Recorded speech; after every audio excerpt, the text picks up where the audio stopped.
Bulls power indicators and bears power indicators are used in trading to measure the strength of trends.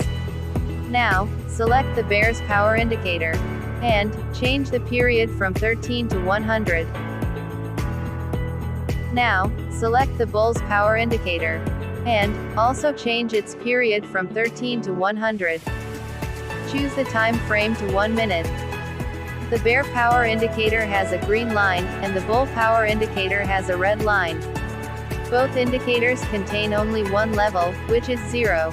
We are going to focus on this 0 level to place the trade. The strategy we use here is simple as usual. We can place the trade up exactly when the green line crosses the 0 level from negative. And we can place the trade down exactly when the red line crosses the 0 level from positive. Let me show you a couple of examples in live trading. Here you can see that the green line is about to cross the 0 level from the negative. So, we can place the next candle up if the current candle makes the green line cross the 0 level. As the green line crossed, we can place the trade now. Just enter without delay.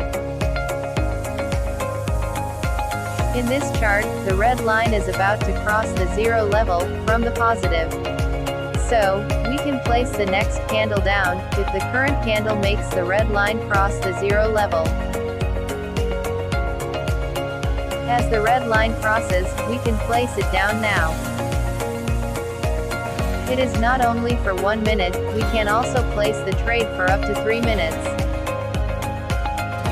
You can use this indicator, combined with other indicators, for high accurate signals. Visit our channel to learn more about indicators.